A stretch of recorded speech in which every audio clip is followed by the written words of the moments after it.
Hi, everyone. Welcome to Voices from the Mausoleum. Yes. If that would have triggered the balloons, I would have lost my mind. Still living for those balloons. Balloons. I will. Angel. I know you said you looked it up. You found nothing. I didn't find anything. So Anyway. it might just be a mystery, Squall. That might have to be an inspiration for one of your books. Yeah, there's got to be a balloon cover somewhere. Balloons, clowns, maybe a little It reference. Who knows? But yep. So we're still joined with Squall, Charlson, author of Terror Valley, #1. School's Out for Never, out now on Amazon, digital and physical. And we're talking spoilers. So if you didn't catch, there's a interview where we talk non-spoilers, just sort of in general. You can link it in the cloud. Yes, there will be a link below. You can add it to the anyway. Oh yeah, I forget about those. I say I'm going to do them all the time. I never do. I forget, but that's a thing. We'll pop a link in here. It'll be here somewhere. Yeah, and balloons. And balloons. And balloons, if we're lucky.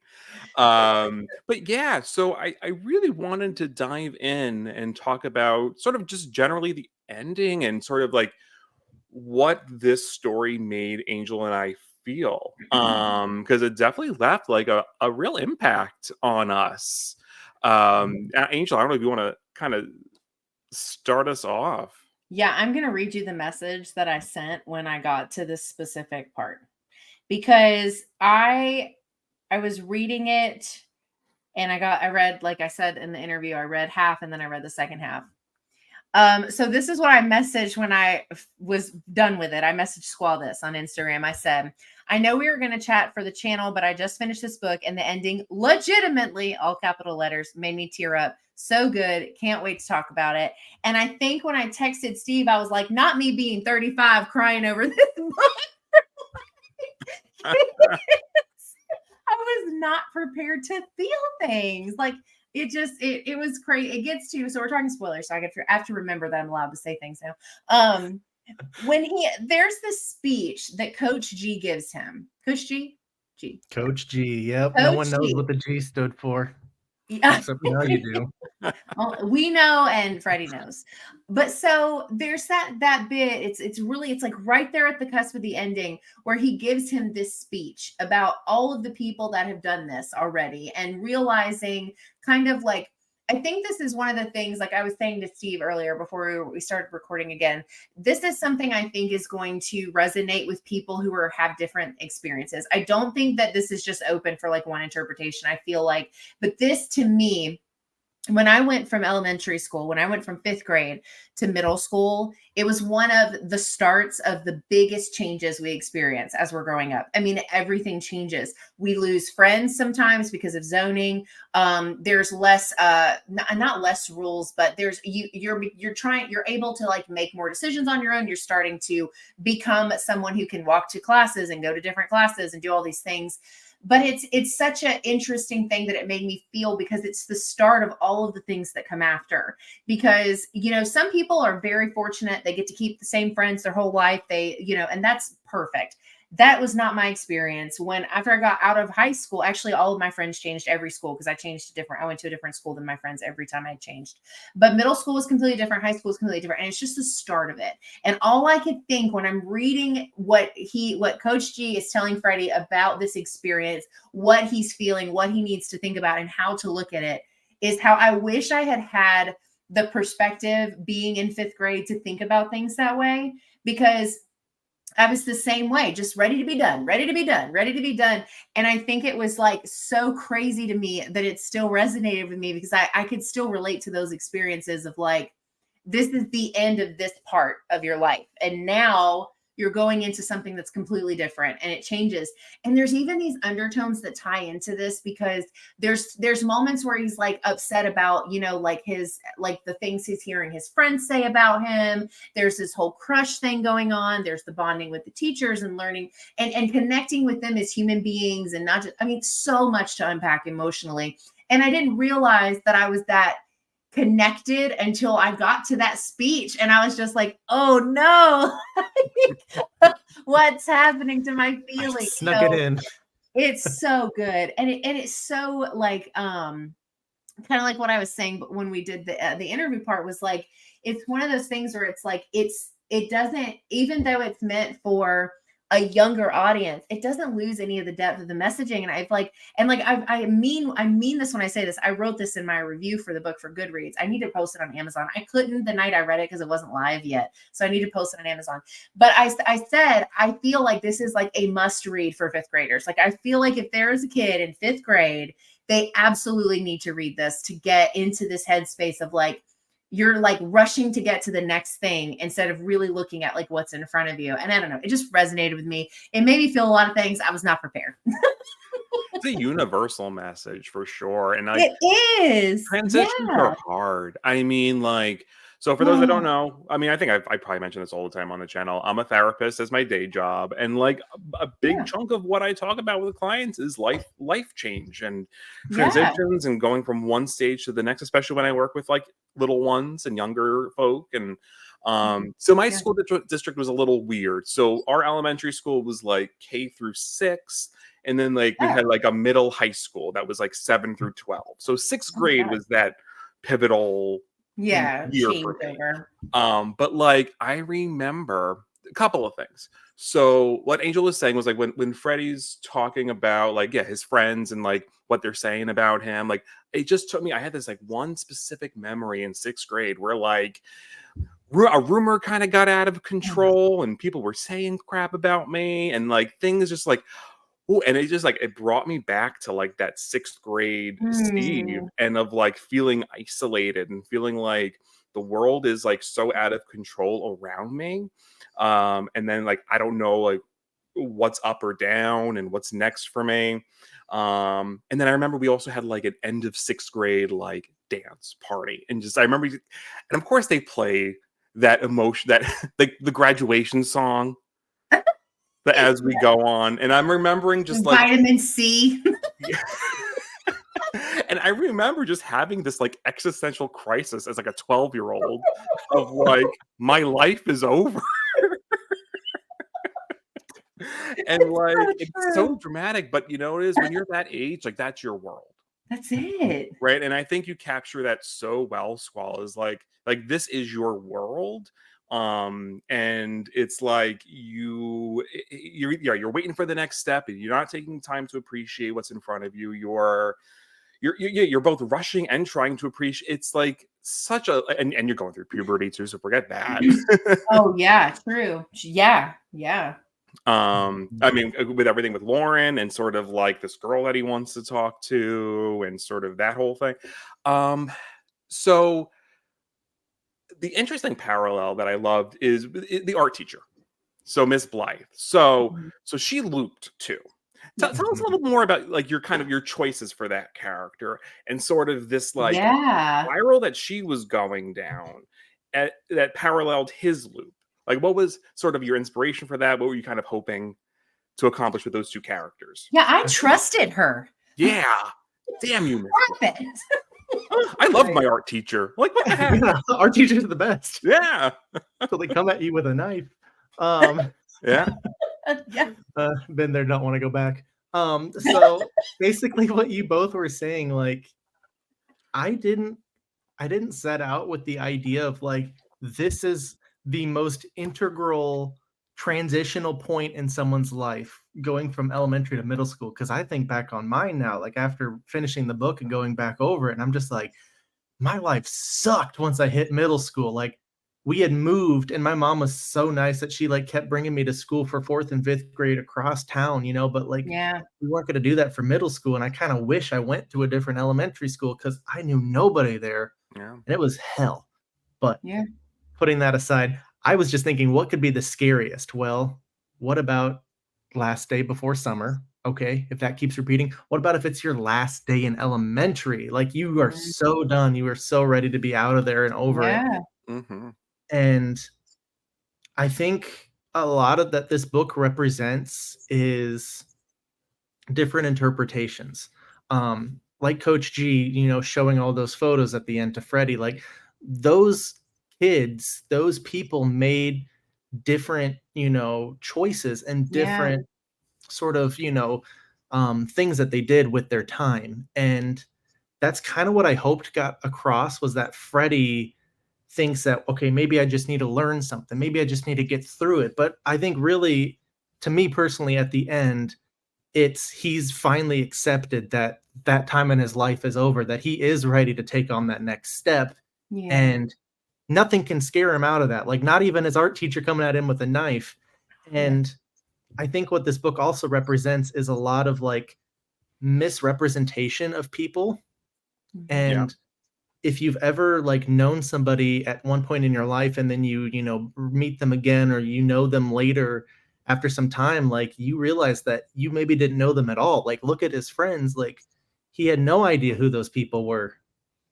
They weren't really his friends, and that's something that you want to find out earlier rather than later. And look at Coach G. Like Coach G, I wrote to be like the most complete hard ass that you wouldn't want to cross, but Yeah. actually he's like the most reasonable guy who's literally staying out of everything because he knows that this is not for him to decide. This is for Freddie.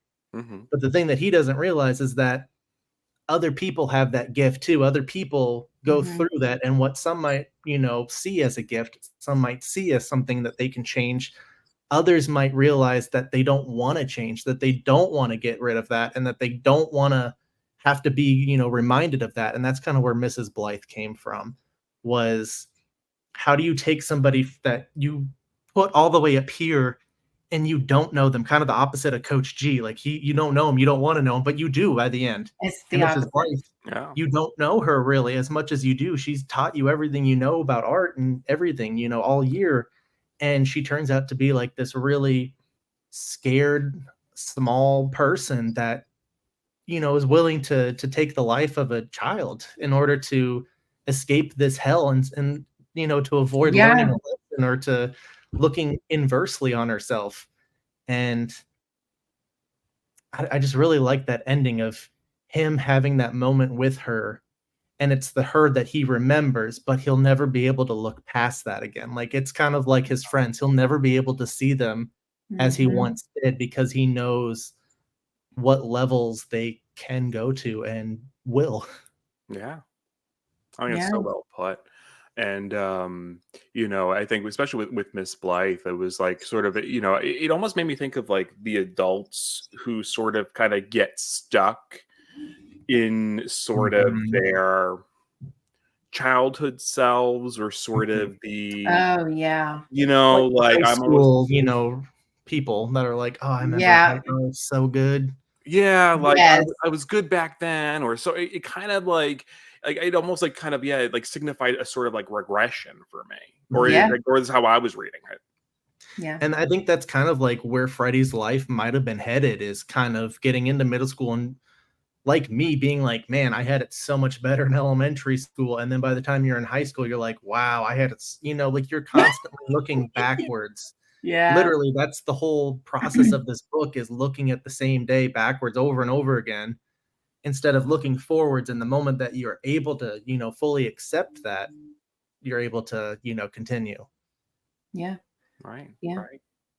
I think another thing that really stuck out to me as far as kind of the deeper, meaningful stuff was, there's and Steve brought up puberty, because that's Mhm, definitely, leaning into that. But it's like this, it's kind of like you feel like when you're talking about him feeling isolated, it's like you feel like you are the only person going through something. And the reality is that like everybody goes through it, but because of the way it makes you feel, and because in that moment you're the one going through it, it just completely makes you feel like you're completely alone.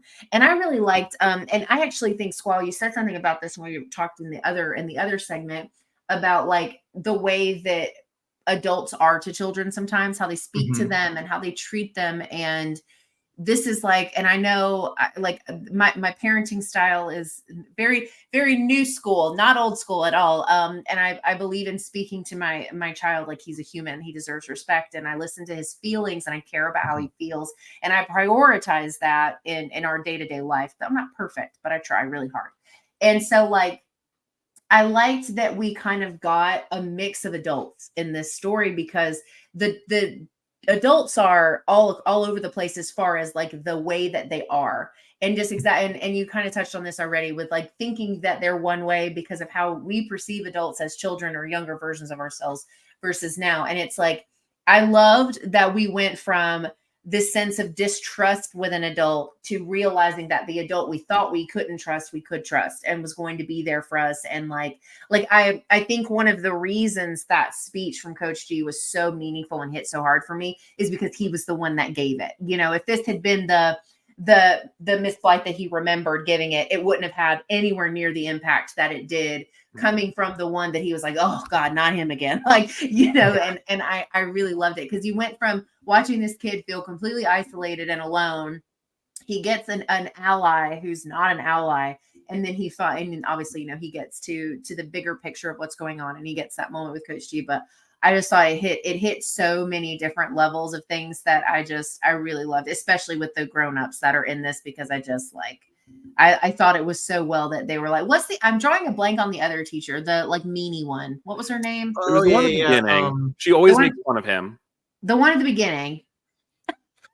Well, I don't feel so bad now. Mrs. Teagan, I'm so Teagan, in second book brain. No, you're fine. Yeah, so she was like my every teacher experience, minus like a couple. And so like she was like, as soon as that, you know, we get the opening of the book where he's like waking up and he's like, oh, you've got drool on you, and that whole thing. I'm like, oh man, that teacher's real. Like she exists in a very real plane of like, and so I loved the different pieces of the adults and how they all like interacted with everything that's going on in the story. I thought that was really good too.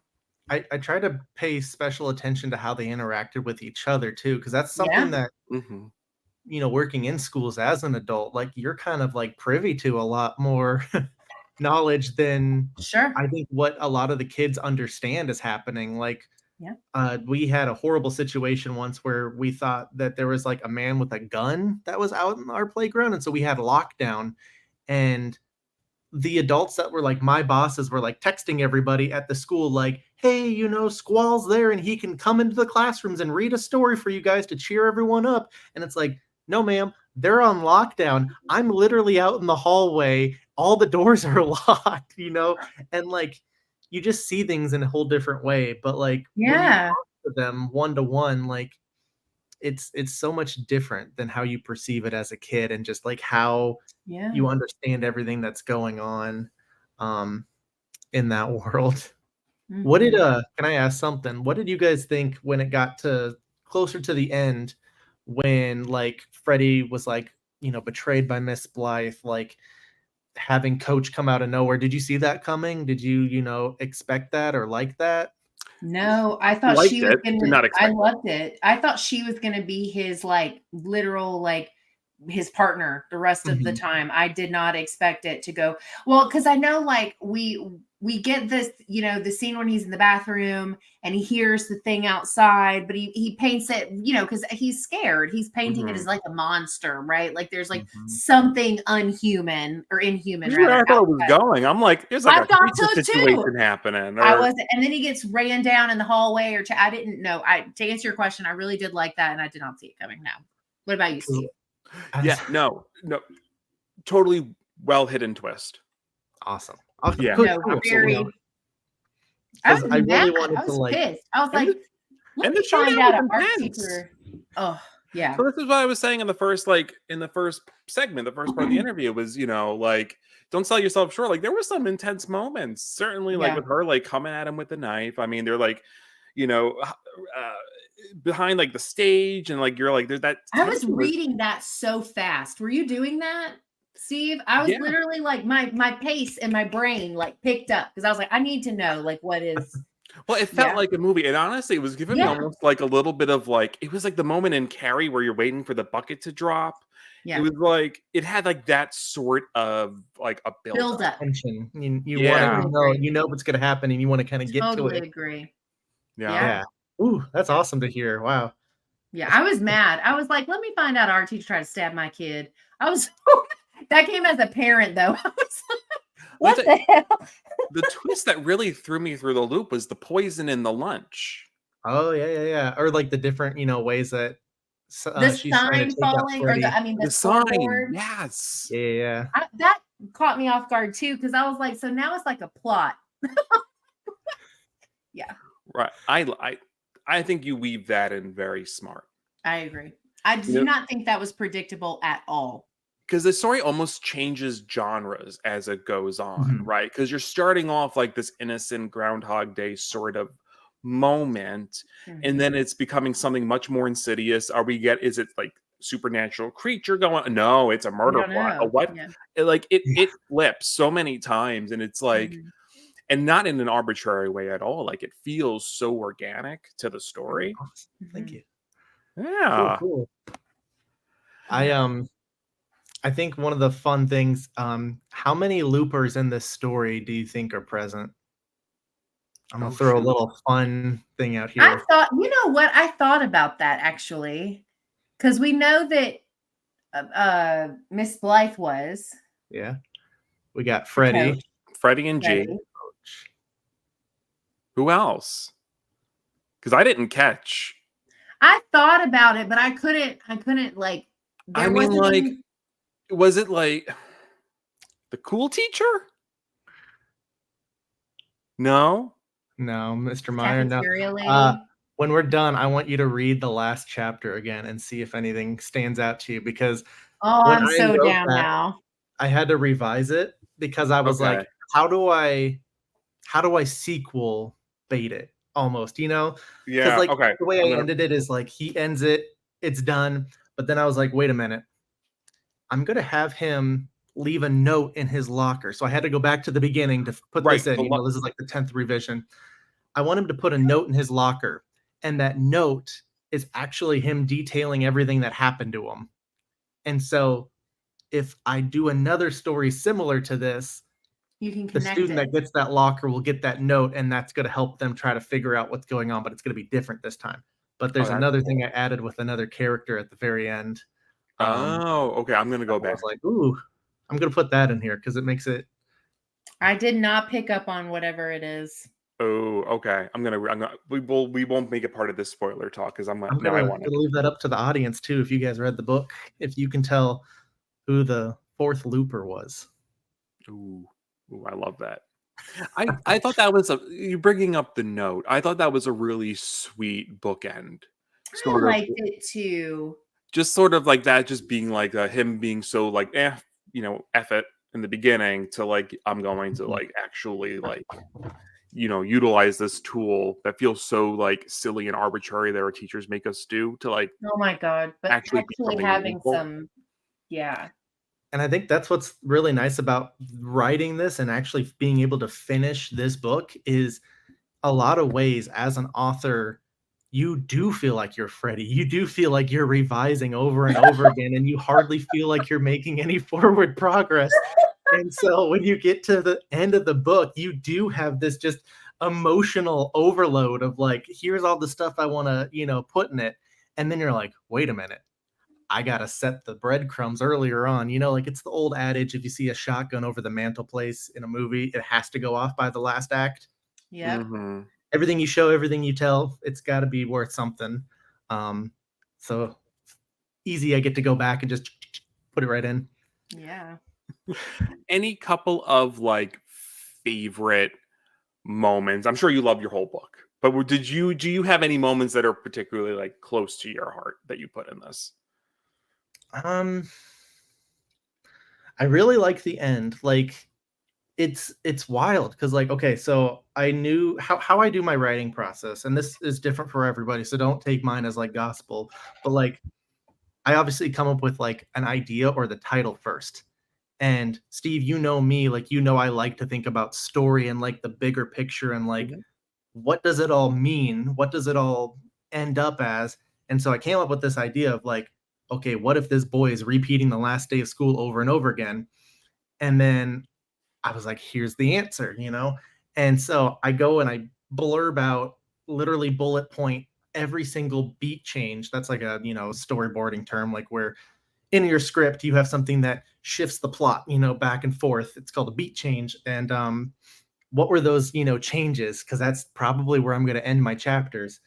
And I went through and I did that on this book, and I had like half of the ideas in my head, but as soon as I started writing it and having to force myself to figure out how to get to that endpoint, it just all came out. And same Mhm. thing with the writing. Like I was like, okay, I know, like, she's gonna chase him. Like I dabbled my toes in the water for so long. Like I revised it twice before I got to like the final act, just Yeah. because I was like, I need it to be perfect. And I ended up literally rereading the whole thing up to it. And then in like a crazy, writing frenzy, was like, how do I end it? And I literally had planned like none of that. It just kind of came out. I was like, oh, Coach G's in this, I guess. Oh, okay. She's chasing him. I Ah, love you that. know. Yeah. I gotta put another Yeah. scene in earlier on where he cuts through the gym to the lunchroom, because then this will make more sense. Mhm. And Yeah. I think that was my favorite part, is just like getting to that moment and not knowing that that moment was going to happen. Kind of like in my next book, there's a character I had not planned. I'm just writing, right? And this character, she pops out of nowhere, and I'm like, that's my favorite character. This is Ah, great. That's awesome. I really liked that. I really liked kind of, and this might give away what I was saying earlier, but there were some heroics in the book. I was gonna say Lauren. yeah. I was Maybe. gonna say Lauren because I was like thinking about, but anyway, go ahead. And I toned down a lot of the stuff with the nurse, because I thought I was gonna make the nurse like his best friend in the school, and then I was just like, where am I gonna go with that? No, I gotta keep it with one teacher, so I chose Miss Blythe. Mhm. Which would have been cool to have the nurse be like that Yeah, too, but you can't I really think shut down those the nurse's undertones are office. there. What? I think those undertones are there though. Like I definitely, you still got across though that she was somebody that cared. Like like there's a connection there that was Cool. still came through, even though she didn't end up being some giant big player in the overall. So I think what your intention, like I think that's still there in their interactions and stuff. I think it was like the first 2 or 3 revisions, he was calling her by her first name, and I was like, this is weird. I'll just get rid of that. Like, I don't it's know like, if I called that's any of how my you teachers by their just like, first name. I don't know. yeah, her first name was Jenna for so long, and I had literally had to like double, triple check to make sure I didn't leave any Jennas in. So I was like, Oh, that's Yeah. fair enough. Did kind of a question. Did they was Miss Blythe the one that cut the phone? Why were the phones not working? Was it just sort of like a loopy sort of sci-fi situation? Um, yes and no. So like when there's a moment when Freddie is just so done with it, and this is like the greatest taboo as a child in elementary school, is to leave the building. Right. Especially during a school day and not when school's over. And Hmm. so I have a scene where he, takes himself out because he's gonna, I'm gonna go home. I'm gonna just talk to my mom, figure this out. And then he falls, into the endless a Yeah. void of abyss. So that's kind of the same thing. Like I almost picture like the school just like isolated. Mm. And so of course the phone lines aren't going to go anywhere, True, but no one's true. going to, notice, because it's just going to, repeat and repeat and repeat. And they're just going to be like, oh yeah, it's Right. just not working every day. And it's just their new living hell. They can't order pizza. No pizza day. No, no. We're stuck with the mystery meat surprise. But I did kind of put something Meatloaf. in there that made me, I almost went and changed it. Was the nurse goes to next door to get a hamburger for lunch because she goes and sees what's for lunch, but then she's like, nah, I'm out, Nah. son. Um, so I almost like to think of anybody else that's looping is kind of like an NPC, where they can just kind of go and do their own thing and it doesn't affect them. Like Mhm. whatever they did that first day, they'll always do, unless intervention by, Freddie or whoever. Yeah, yeah. Hmm. Kind of checks with a lot of time travel sort of sci-fi Yeah. tropes of like, because time is all perspective, right? It's like, like Mhm. it's how are we perceiving time to be, right? So it totally makes sense. Yeah, I was just like, you know, but yeah, trying trying to think of if I had any other sort of. Well, I think that the barfing was just funny. Sort of, I was just thinking Poor back like the moments kid. that made me laugh. It was just sort of like, Yeah. yeah, the mystery meat barfing, sort of the um And that kind of harkens back to like Goosebumps. Like Goosebumps yeah. was kind of fun, gross out at some points. Like they Yeah. have a whole book called Go Eat Worms. Like Yeah. there's a lot that those stories, if you actually get into them and read them. And that's Mhm. kind of what I wanted to do with this. The first story, Welcome to Dead House, features a whole family moving to a new, everything's new. And so I was like, what's the exact opposite? Old, old, old. Okay, so he's in this school, old, old, old. No family. It's literally just him on his own. Um, and I thought that's kind of fun to like play around. I also found out just recently that Bob actually did write a book similar to this. It wasn't a Goosebump title, but it was like uh, it's literally the exact same thing. This kid wakes up, he falls out of bed, hits his head, and he's just got a horrible day ahead of him every day, and it keeps repeating and it keeps repeating. And I was like, oh, damn it, how did I miss this? How did I spend all this time writing this one? And I went on Goodreads and I read someone's spoiler review of how it ends, and I was like, oh, okay, I feel better. Okay. It's different. It's not, yeah. It's so different. Yeah. And I think Yeah. that's like another thing about me is like, if you spend any time around me and we watch a movie or, read a book or something, and if I'm very vocal, if I don't like the ending, I'm very Yeah. opinionated. I'm very like, how would I change it? How would I, if in that, situation, what would I have done? Like we just saw the new Exorcist movie. I don't know if you Oh, guys don't talked about spoil it for Angel. She hasn't I seen it yet. haven't seen it yet. Oh, I've okay. seen it, but Well, you I know see the it this idea, weekend. right? We'll talk later. okay. But Yeah. I'm guessing you're not happy with the ending. I'm happy with all of it. I would say 98% people agree. Yeah. But I think that's just another thing of like why I want to be a storyteller is that I'm so passionate about the ends and like how you get there and like what the actual story is and how it, equates to that ending. Cause, you don't get Back to the Future 3 just by goofing around for 2 movies. Like you really got to put some heart in there so that when Doc finally finds himself a girlfriend and it's a girl that he can actually be with because she's out of time, like great stuff, great writing, stuff like that. And Yeah. that's Yes. what pushes me forward is what's that ending? What's that? Oh, done it. I've finished this book. Absolutely. Well, amazing job, Squall. Yeah. Thank you. Love it. I'm Yeah. really looking forward to the next one. I'm gonna keep reading them. I know. You said how far along are you with the second one now? We'll say about halfway. We'll say about, okay. But then, Yeah. it's writing, rewriting, writing, rewriting. The So, process, yeah. It's funny because like the copies that you have, like here's my, yeah. draft copy. It has the original title on it, Bow to Your Sensei, which But he changed it. I've changed it to You're Not My Sensei Oh, just that's because okay. I had a really cool idea for it and how I was going to use it in the story. And like 3 people I was talking to about this, like in real life, were like, oh, the Napoleon Dynamite quote. I was like, what? Oh no, I didn't even think about it. And I don't want anyone to make that connection.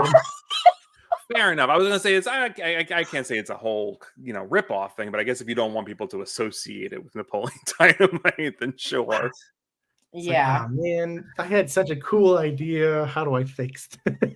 Oh, well, we're looking forward to it. Yep. And anything else before we wrap up our spoiler talk? I think we've said it all. I'm so glad that you guys were into this, that you read it, and I hope that some of your viewers, might be interested by this and hopefully pick it up and we can talk some more over on Twitter. I'm at Squall Charlson without the space. And yeah, I'm so excited. We got to get all 100 of those ideas out there. You know what I'm saying? 100? I thought we were at 30. We're at 100 now? Oh yeah. The number has gone up, I think, every time. It started with 3 and then I thought maybe balloons. And I turned it to 5. 3. And then I'm just gonna keep going until it's like till I get tired. But Right. who knows? Bob's 80 and he's still going, so this could That's be a long true. ride, guys. That's it. True. All right. Well, everyone, make sure to check out Terror Valley, available on Amazon. Mhm. See you next time. See ya.